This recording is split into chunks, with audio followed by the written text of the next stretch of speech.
Hello, everybody, and welcome to this week's episode. Let me take my glasses off so we don't have that glare. Hey, welcome to this week's episode of Magicians Without Borders Conversations.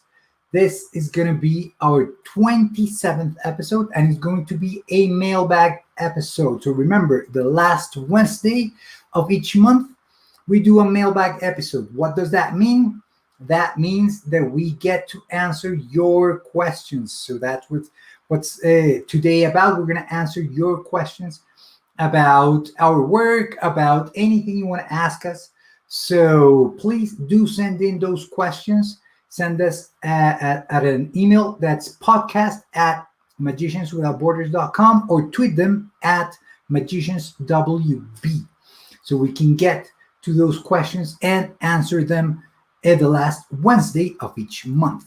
And before we get into it, I wanted to remind you that we have our corporate magic for virtual events. This is a way that if you have a company, you work for a company, and you need virtual entertainment, you can definitely check out this corporate magic for virtual events. This is magic that we perform with our students in the slums.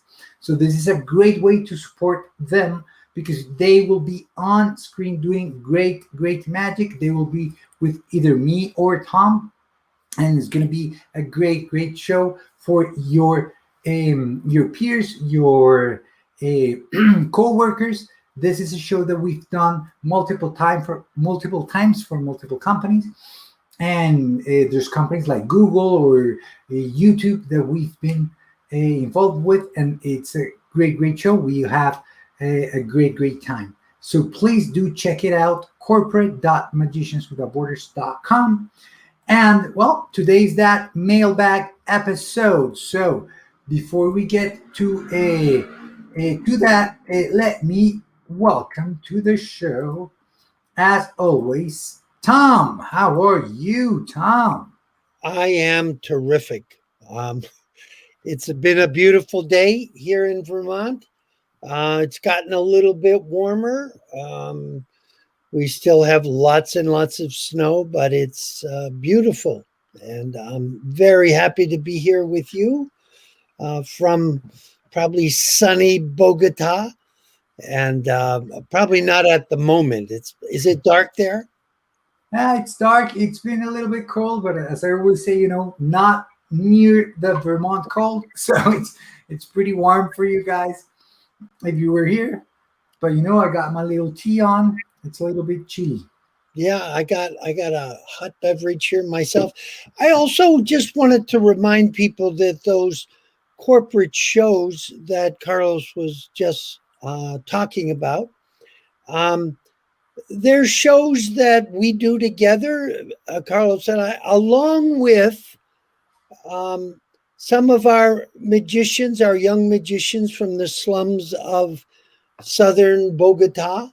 And they're fantastic. These kids performing, they've become really marvelous performers. And they're also, the money that they make from doing the shows, they're helping to support their families. So you're really helping support not only Magicians Without Borders but the work that we do. and you're helping to support these kids and their families. So besides being entertaining, it's also really inspiring and helpful. So, Yeah, I think it's something that this pandemic has taught us that you can do some things that are out of the ordinary, and that is definitely to have kids from the slums performing live from their house, right? For companies all around the world. We've done shows for companies in Australia, in Germany, in Belgium, the in Pacific, Asia, and yeah, Singapore, yeah. Pacific. So it's so cool. I mean, that's something that this strange times has left us with that amazing opportunity. So And one of the things that we always say is that we're not just teaching the kids magic. We're certainly teaching them that and teaching them to become magicians, but we're really teaching them self-confidence and self-esteem and discipline and all that sort of thing. And they are so excited and so pumped and so proud that they're performing for the Google Corporation, and that they just can't believe that. And it's just doing so much for their sense of self, and the feedback we're getting from these corporations is doing so much for the kids' sense of self and self-confidence. And anyhow, it's a wonderful thing. So that's yes, good. it's wonderful. So if you have any connections, or if you want to connect us, if you can connect us to somebody that who you think might find this valuable, please do so. And it doesn't have to be a corporate show. It could be for a family event. We recently did a wonderful show for a Indian American family living on the west coast of the United States. And it was a birthday, and there were, I don't know, a half dozen connections to all of her relatives. And it was wonderful. And the feedback we got was just spectacular. So it doesn't have to be just a corporate event. So I agree. I yeah. agree, Tom. So keep that in mind. So today's our mailbag episode. So I've got some questions here that we're gonna be, answering, and then we're gonna have a live guest who has some questions for us. That's pretty cool. So if you have some questions for us and you want to be on our show on the mailbag episode to ask us questions, please send us a message or an email, and we will be glad to have you on, as we will our guest in just a couple of minutes. So before we bring him on, Tom, here we have a question from one of our students, actually in Costa Rica, Adal. He says, what is the most difficult thing you had to go through when you started the project? And if it was bad, what kept you motivated to keep going? It's kind of a lot on that question. There's a lot there. Do you think he means the project of teaching the kids magic, or Probably you can take it wherever, Magicians Without Borders, or the teaching. I mean, the performance aspect of it, or the teaching. Tackle it from wherever you want. Well, the first thing that came to mind, and it flows from what I was just saying, is originally my sense. This was 15, 17 years ago, was that I was really hoping to train the kids to become magicians so that they could do magic and, make some money for themselves and their families.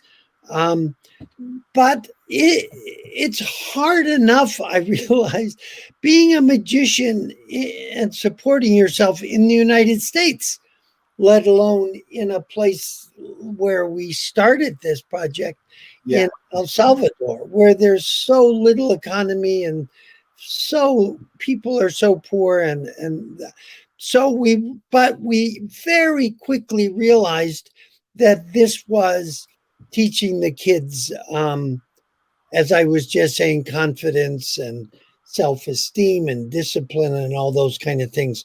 So I think um, I think making that shift was a little difficult for me to give up that original idea, but it became very obvious that what we were doing was developing them so they would want to go to college, so they'd want to finish high school for one thing, and then do some training. And we've talked about that in the past.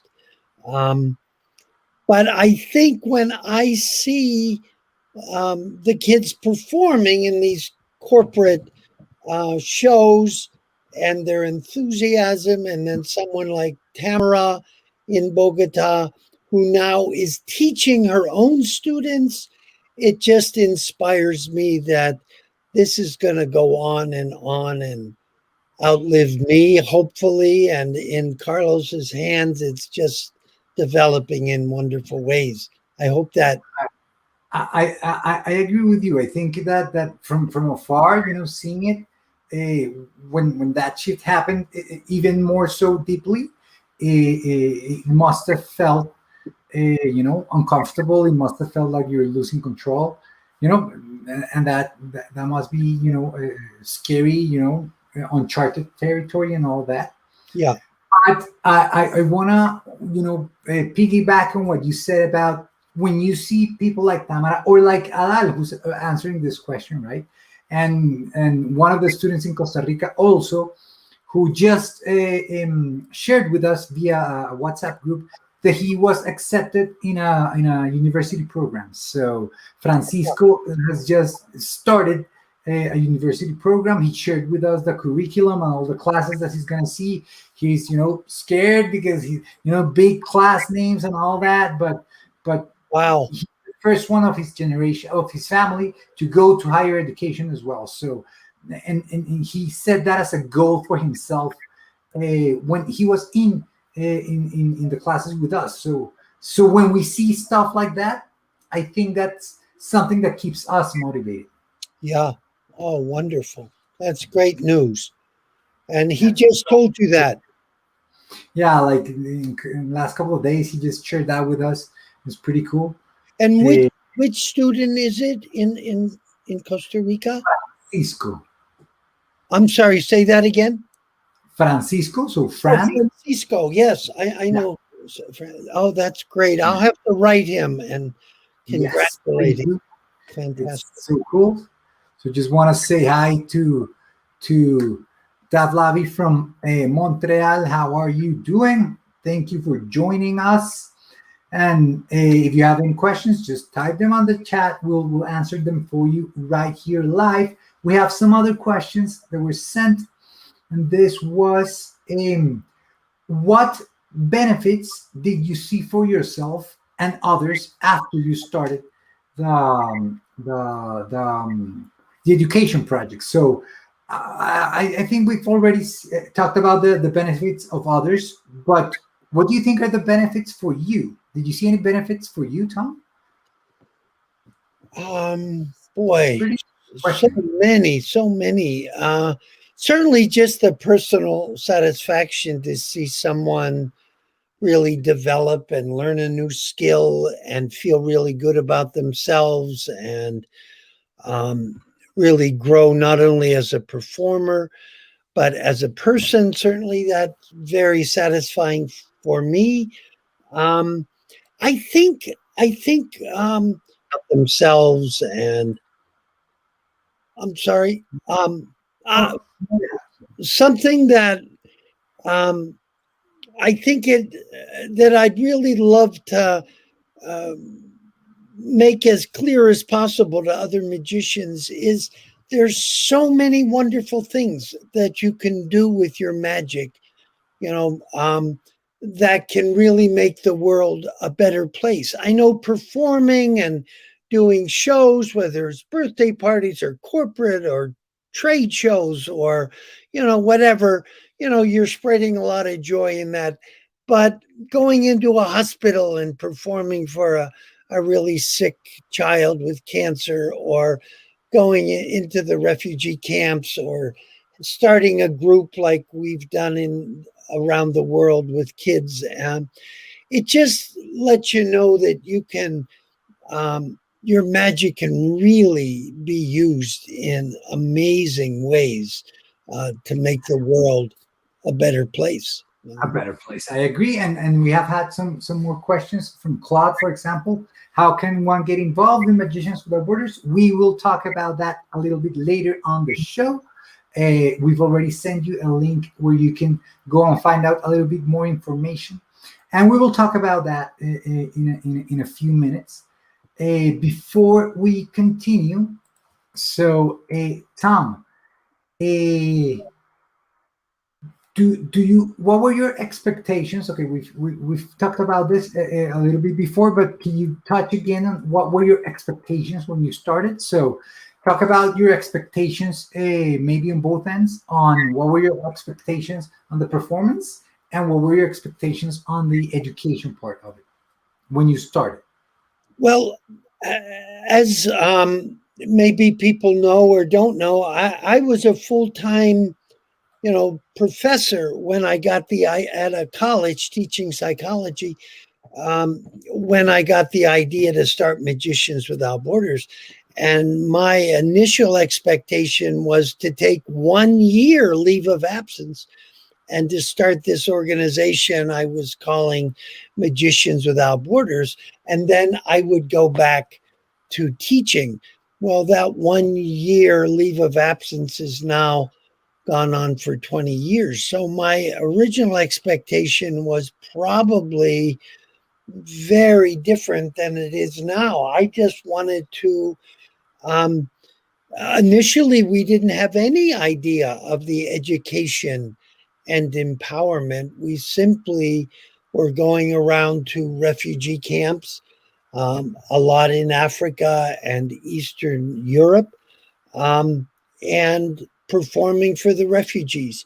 And my hope was to just bring some love and laughter and magic, and as it turned out, hope to these folks who were trapped in these often very difficult situations in refugee camps.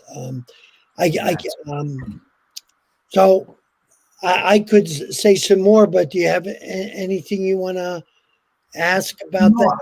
Does that feel like enough? yeah, I think that expectation of I want to bring something different. I want to create opportunities. I want to change the state of the audience where we're performing. I think those are all expectations that we have.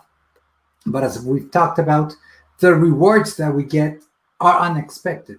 Meaning, when you see that the joy of the audience when you're performing, or when you get a thank you saying, "Hey, you know, uh, no one comes here to entertain us. Thank you for being here." Yeah. That those kinds of unrequested and unimagined retributions are what make it worth a while. Yeah, for sure. Yes, I think that's awesome. So I want to introduce our guest, and I want to read something. I want to read the email on which we met, because we've never met before, but we got this email that says, "Hi, my name is Greg Diamond. I have been entertaining children and their families for over 40 years and have done thousands of performances. I can easily handle an audience from one person to a few hundred. I am thinking about joining with you to get more meaning out of sharing my magic.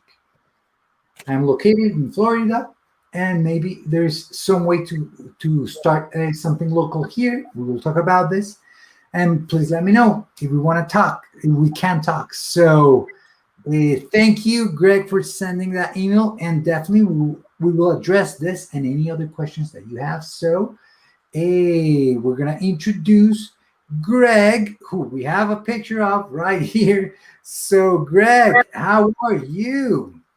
Hi, it's a pleasure to meet both of you, and thank you for inviting me into the conversation this evening.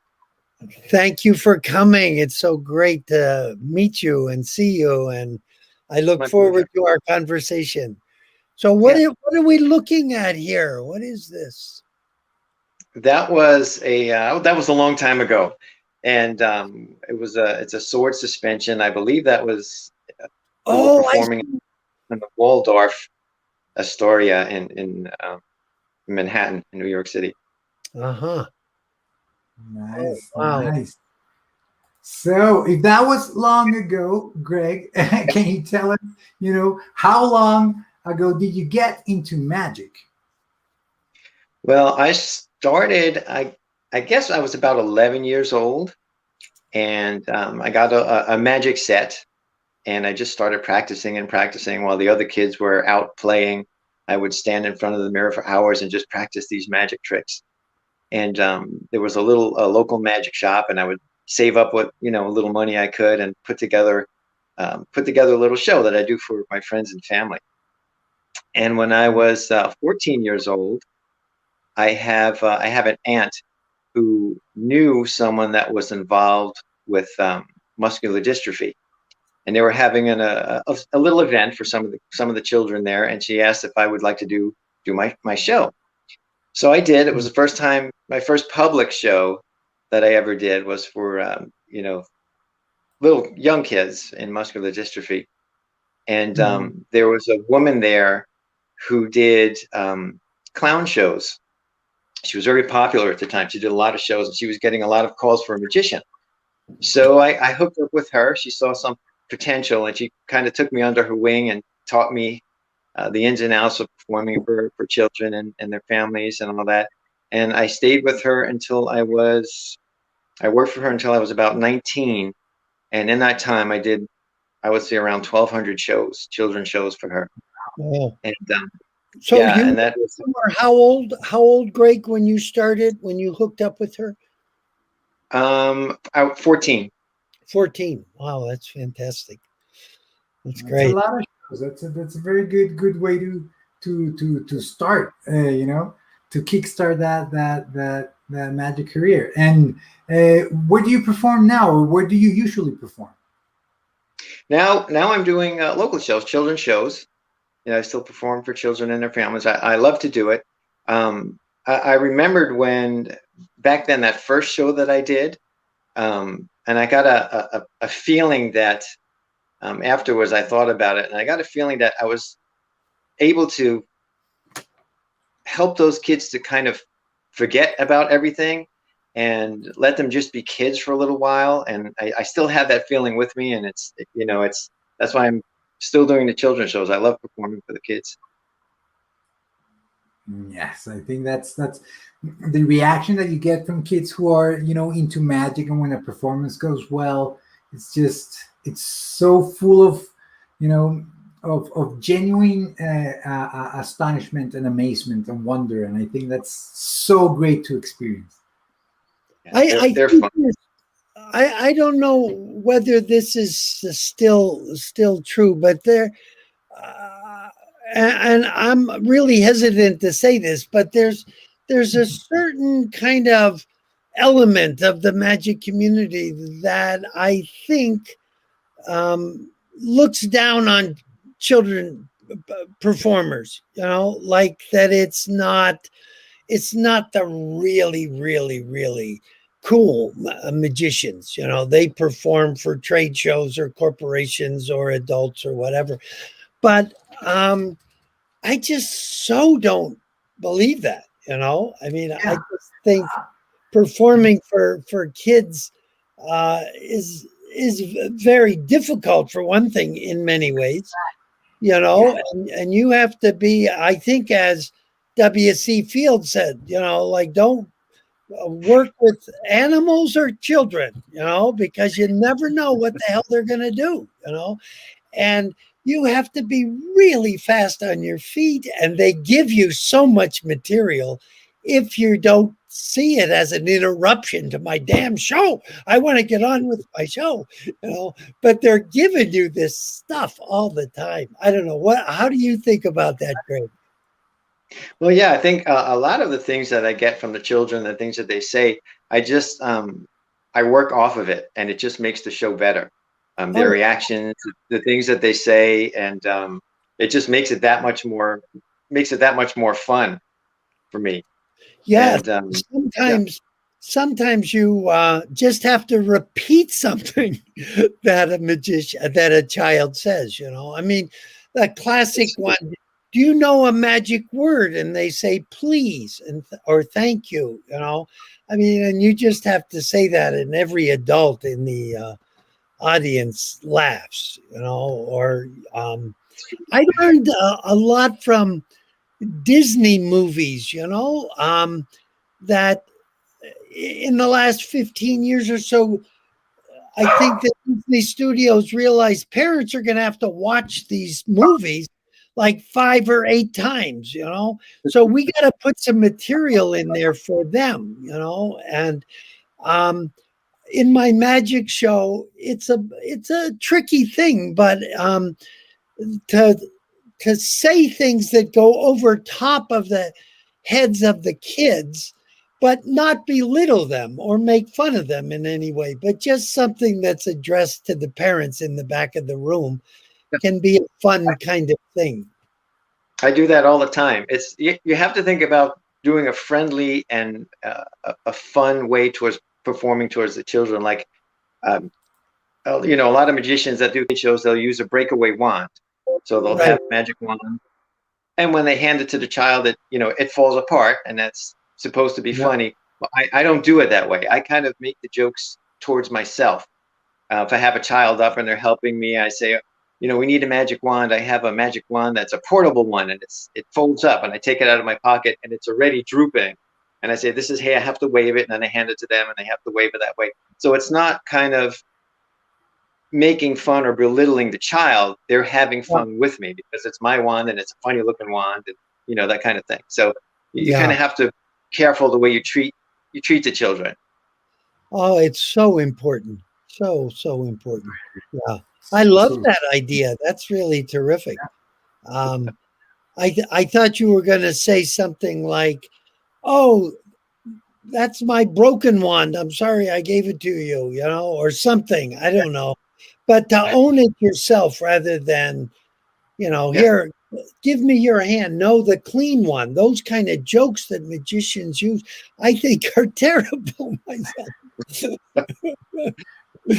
But anyhow, this is good. I agree. I agree. Greg, so anything else you want to tell us about yourself that we might have missed, or you want to share with us before we get But into the question? yeah, well, I have well, I started out doing the children's shows. From then, I graduated to doing other things. I started doing, the large illusion shows and things. I was doing that for a little while, and then I moved down here to Florida. I'm originally from New York, and started doing the children's shows again because I just love it. It's just I developed my show so it's very portable.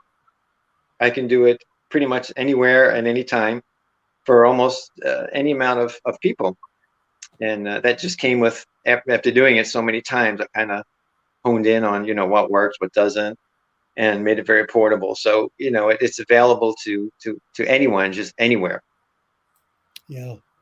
I really like that myself, a really portable show. And because we were traveling, to really difficult places and hard to get to, and you're not going to schlep an illusion show.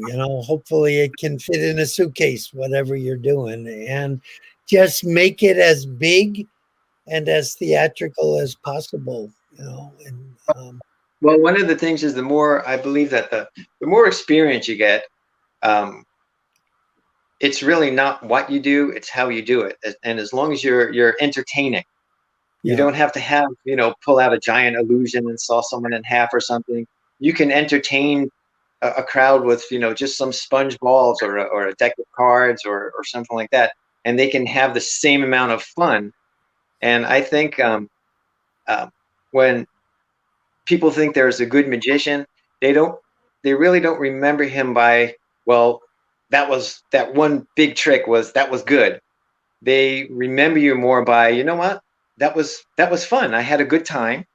They don't single out any trick, but they just say that they say, there was a good magician. It was fun. We enjoyed ourselves, and he seemed to have fun at the same time. So it's more about how you come across to your audience, I think, and you can have fun with just the smallest object and entertain with that. So Yeah, boy, that's so true. Well, I always pair up, that we're amazing and amusing, hopefully. And so much of it is the amusing. You watch a master children performer like Silly Billy or something. He does very simple magic in such an extraordinarily entertaining way. It's just brilliant. I mean, his coloring book routine, is just fantastic, and it's a trick you can learn in like 10 minutes, at least the mechanics of it. But then it takes you 5 years to be able to do it the way he does it, yeah. Well, I think magic comes in. Uh, I think it comes in three stages. First, you learn tricks because you need to know how to do the tricks.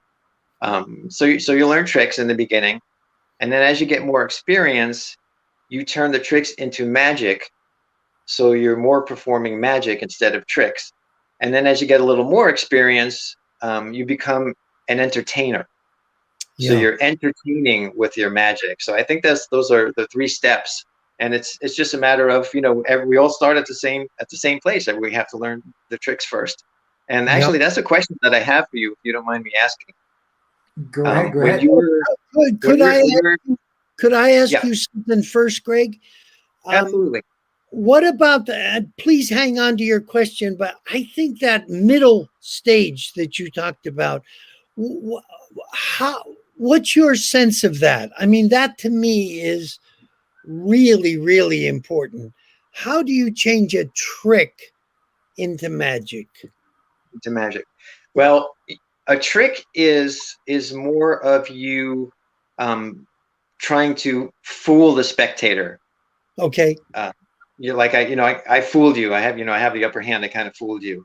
When it's magic, it seems to happen not by tricking them.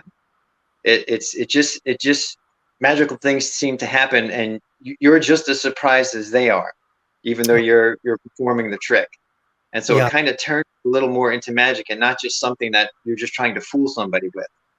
Yeah. Yeah. I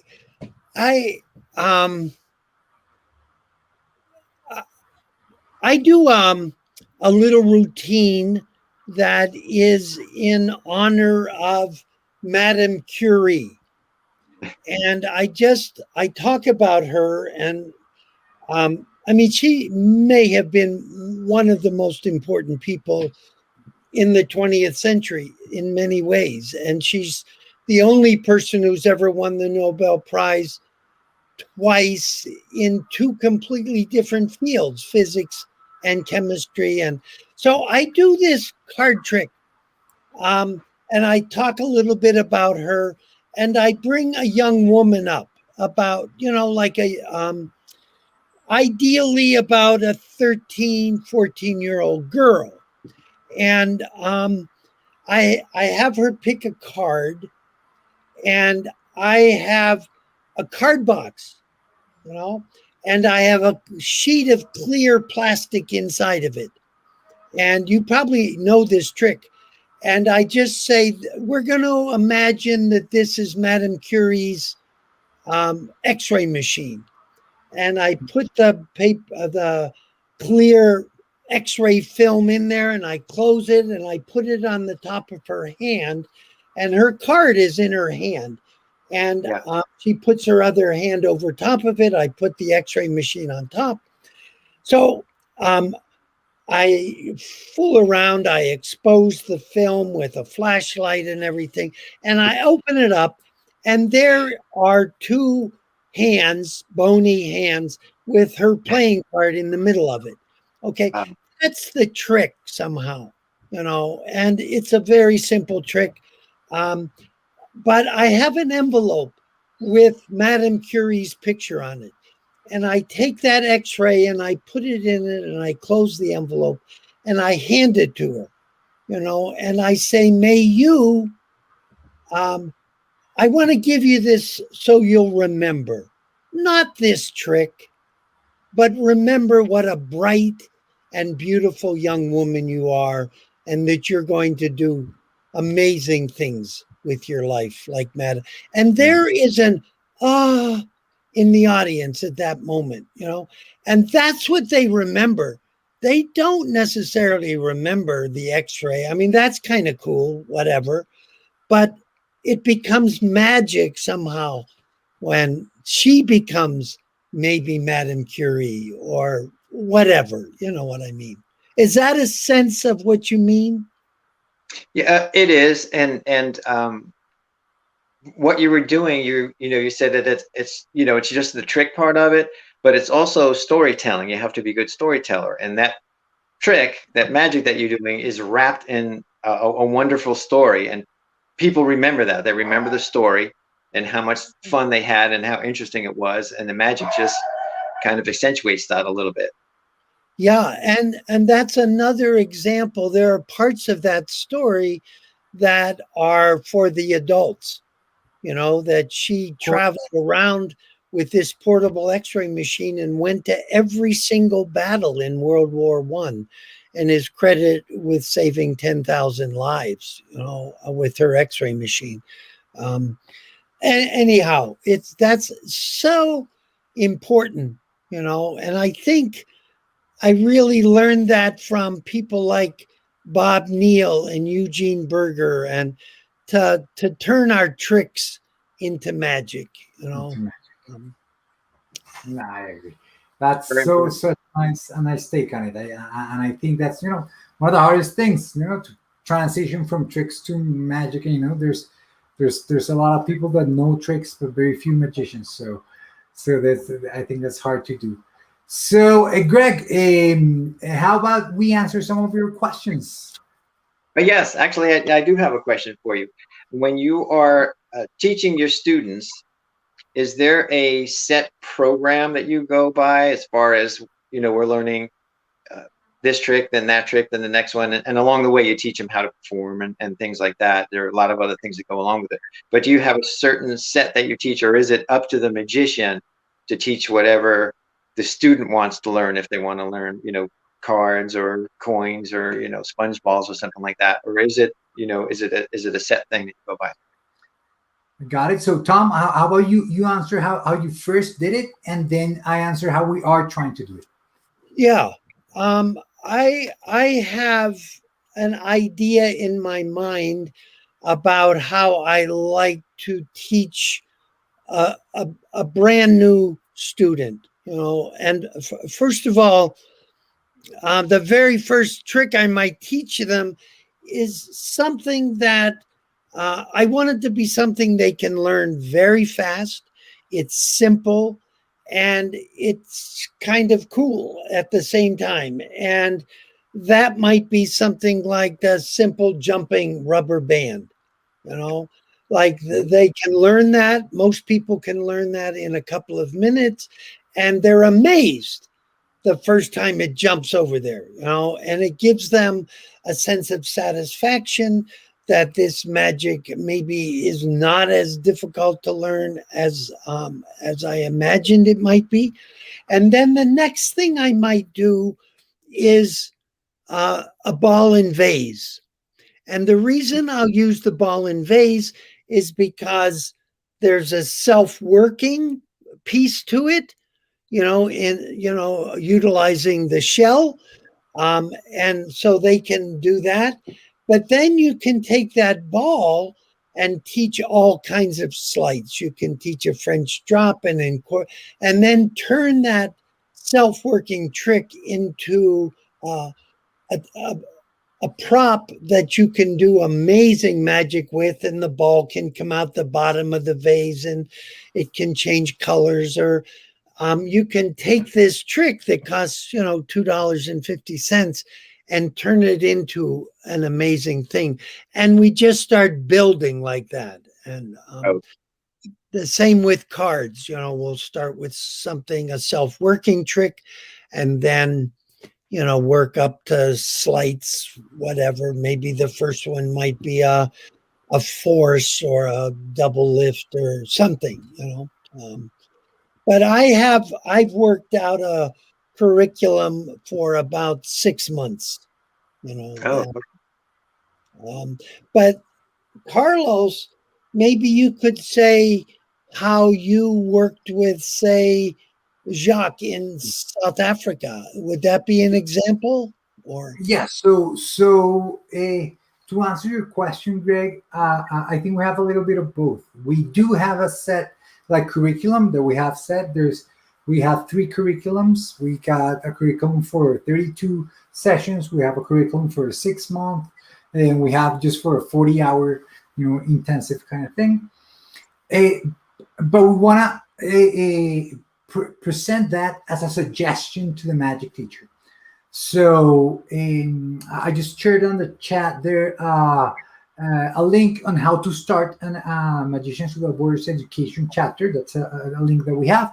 You have to go through a series of trainings and all sort of things, so you as a magician can start a chapter. In that, we provide you with what we call a toolkit, and that toolkit for teachers has that suggestion of a curriculum. So we suggest you look, in our experience, this works because it comes from Tom's experience, because it borrows from automatic things that work instantaneously. So the kid feels like, oh, I can do magic right now, right?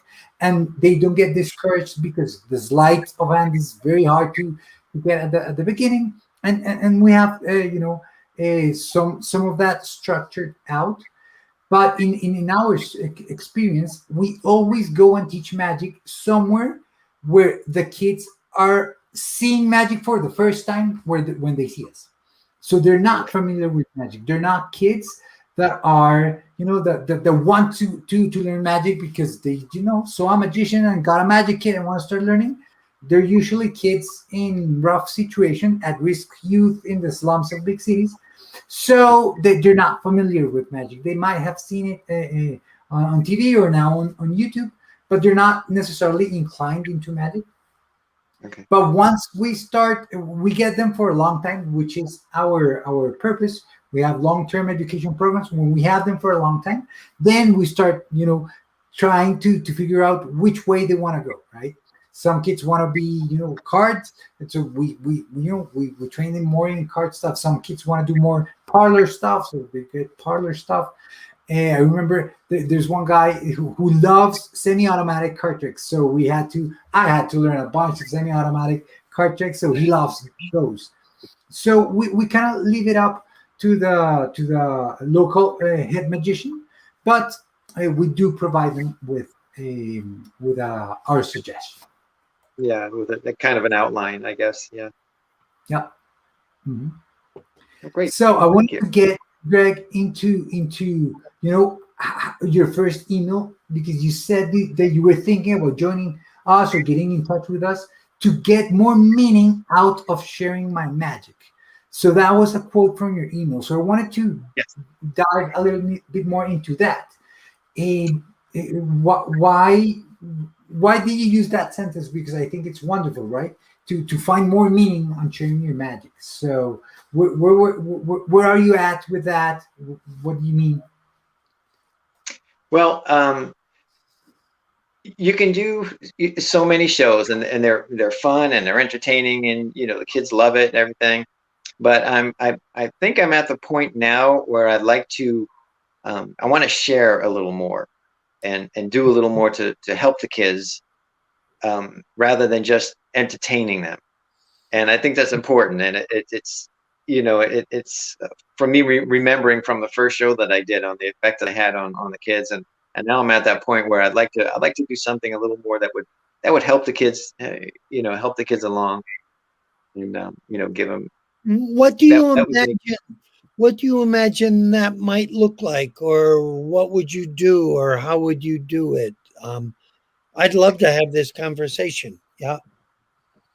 Well, I don't know if it's something locally that I could do, or maybe there's a student that could that can't get to the school or where you're teaching, that maybe can do I get a student on Zoom, and I Yeah. could do sessions, maybe sessions like that to start, because especially now with what's going on, it's difficult, to get people together, and because Oh, magic it's a very intimate art form. You have to, be there, you're interacting, you're touching props, and things like that, and you're sharing yeah. with people. And so I don't know, maybe to start, maybe have a student or two for to starting teaching them with using Zoom, some kind of format like that, Yeah. and then eventually they're working with some local kids, and teaching them firsthand. So Okay, I Something think something I've been thinking about a lot the last week or so, and I'm actually working on a proposal, is I tried a couple of years ago, myself and the vice president of Magicians Without Borders now, Alex Posner, we did a tour of VA hospitals and just performing in the various wards. And sometimes they had a day room and they might gather some ambulatory patients, who could gather, and maybe they had some visitors, their wife or a child, a son or daughter or something. Um, and we would do a show for them also. And then there's a lot of there's a hospice unit in a lot of VA hospitals. And they were very hesitant for us to go to the hospital. Oh, no, that doesn't. I said, well, it turned out to be marvelous. And I knew it would. They were just, you don't perform for dying people. Well, you do. You can't. yeah. And that's exactly what they need, and maybe their relative needs it even more than they need it. But anyhow, um, what what came out of that was the idea of something called warrior wizards, and to get a group of disabled American vets and to train them, to run them through our program over 6 months, a year, whatever, meet with them in a VA hospital or at a vet center. Sometimes a VA hospital is too much of a trigger for some of the vets. They have bad associations with that place. So you might have to meet at a vet center, which is more kind of homey and like a living room and that kind of thing, and train these folks to be magicians so they would be the ones to go and perform in the VA hospitals or at deployment parties or Christmas parties at the local VFW or the American Legion or whatever. And I tried that, and I tried it twice actually. And I just had, I think, the wrong group of folks. They were just suffering too much from PTSD and some other things. But I'm really beginning to rethink that. And I still think it's a wonderful idea of a warrior wizard program. And it's something I'd love to talk with you about, if that's something that sparks your imagination. If there's a VA hospital within, say, 25 or 30 miles of you, and we could figure out a way to do that. I want to get a group of magicians together under the auspices of Magicians Without Borders to do this. I don't know. What's your thoughts about, not personally necessarily for you, but the idea, and then maybe if that's something you'd be interested in. I think it's a good idea, and one of the reasons would be that it would be an inspiration to other veterans if they see one that's performing for them. Yeah.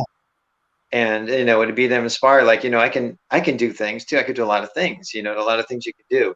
So I think it would be an inspiration. I think it's a good idea. It's a great idea, actually. Yeah.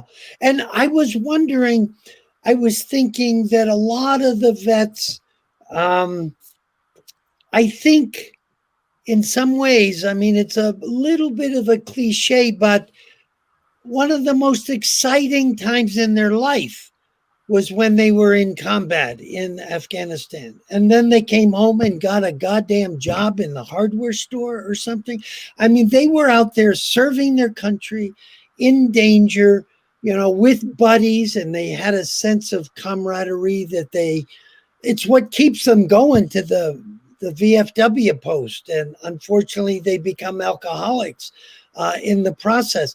But if they could learn to do something that they could serve once again, so they could bring happiness to these disabled vets in the hospital, or happiness to the kids at the Christmas party, they'd be servicemen again, and I think they'd not only learn a skill, they would give them this confidence and self-esteem and feeling good about themselves because they can do this stuff, but they'd be bringing joy. They'd learn a skill that could actually bring joy to people. I think that's a great idea. And hearing Tom talk about it, I want to go a little bit more towards Greg's question, and it's you see how connected Tom is to that idea, right? Thomas is very emotionally linked to that idea. He wants to try to do it again because he sees a lot of value in it. And for him, vets and that experience with them, it brings him some kind of an idea of a hopeful future. So with you, Greg, I would say, and with anybody that's trying to do to share magic to gain more meaning out of it, is to imagine, a circumstance where you think magic would be it's missing, or that's something that might be of value to an audience that might not receive it either very easily or has never received it. So if you have a cause that brings you that much emotion, like Tom has just expressed, if it's kids, if it's children in the slums, for me it's children in the slums. For me, it's when I go to the slums of Latin American countries and I see everything that goes on out there, there's obviously something lacking and missing. Entertainment is one part of it, so I want to be part of it, right? So that's where I want to go. So in our training, when we train magicians who want to create an education chapter, that's one of the first tasks that they have to do. It's identify a cause that you connect with, right? It could be veterans, it could be just elderly people, it could be people that are recovering from cancer treatment, or just at risk youth, or whatever, right? But it has to resonate with you. And when you find that cause, there has to be somewhere locally that you can find it, right? Now online it could be done, right? And then try to present magic to that community, right? And when you do it, you're going to feel something, right? If you go to a VA hospital and you do a performance, then you might feel something. You say, oh, this is it, right? For what Tom is sharing, I'm trying to do something with incarcerated, is that the word? Incarcerated people here in South America. And at first, the connection was not that much for me there, but then when you see, when you get to know that more, then it's like, that's something that I want to go, and that's where we're going, right?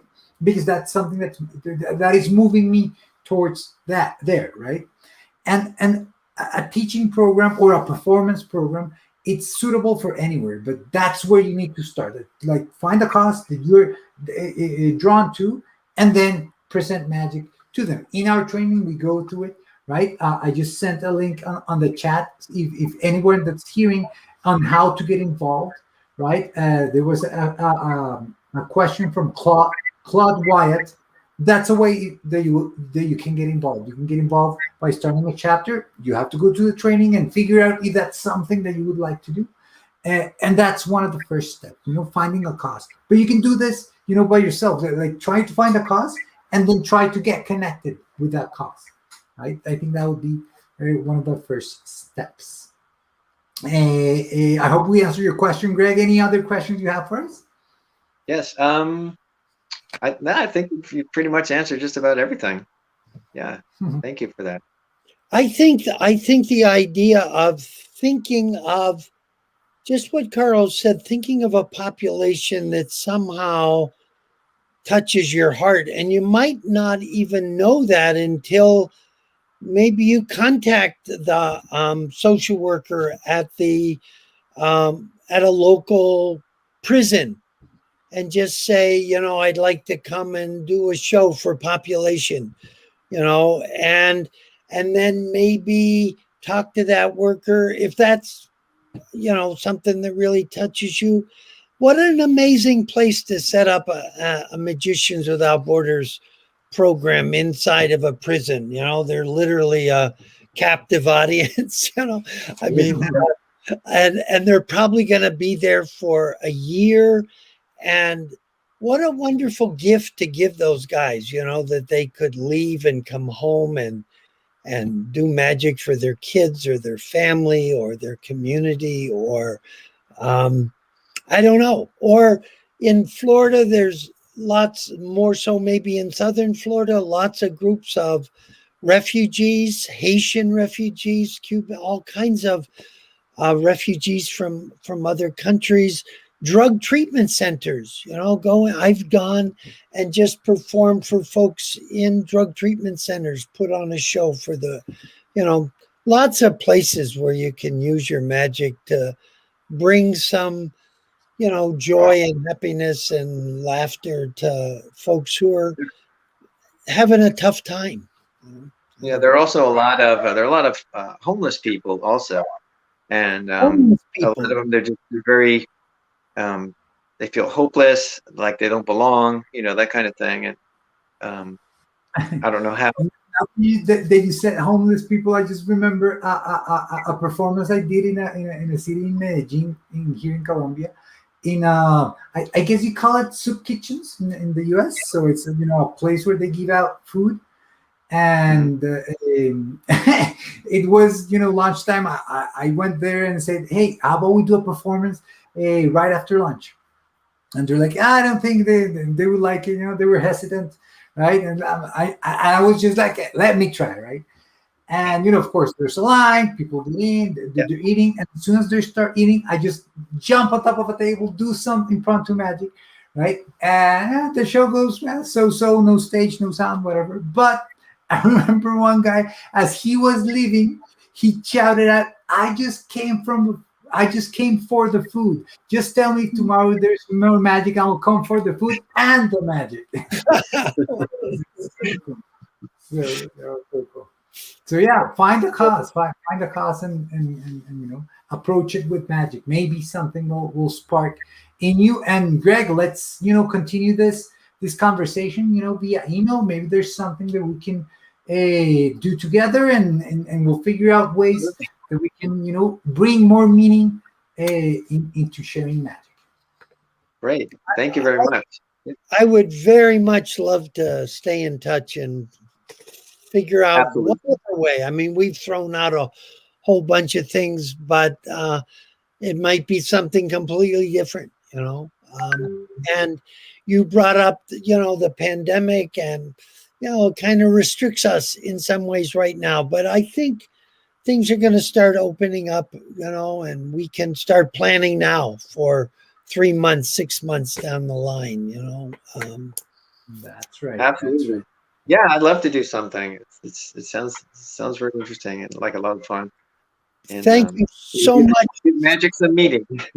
Yeah. Thanks for getting in touch with us. And Oh, it's my pleasure. Thank you. yeah. Awesome. So Thank you, we're Greg. gonna keep this going, Yeah, Yes. absolutely. Okay. Definitely. Thank you, everyone, for sending in your questions. We didn't go through all of them. We'll get through them on the next mailbag episode. Thank you, Greg, so much for being here with us. Thank My you, pleasure. Tom. And everybody. See you next week. See you next week. Okay. Bye-bye, guys. Thanks, Bye. all of you who are listening. Tune in again next week. And if you have any questions, comments, please send them. Yes, yes. Thank you. Bye-bye.